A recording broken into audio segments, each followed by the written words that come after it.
मुस्लिम सिख ईसाई सभी आपस में भाई भाई।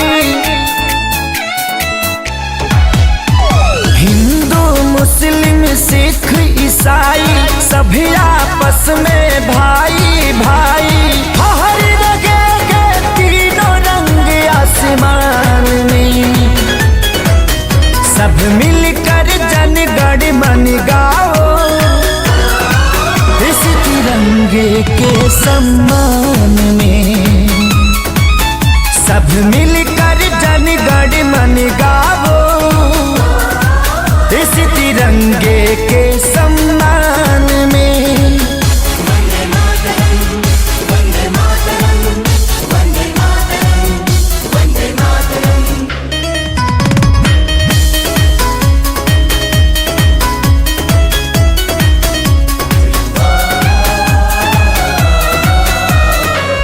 लोगों ने दी कुर्बानी उनका हम पर कर्ज है। आजादी को कायम रखना हम सभी का फर्ज है।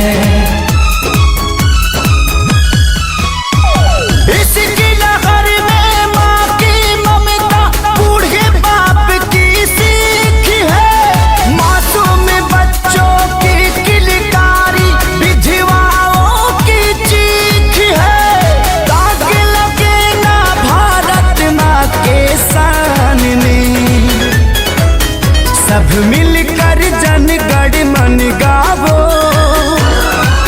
इस तिरंगे के सम्मान में।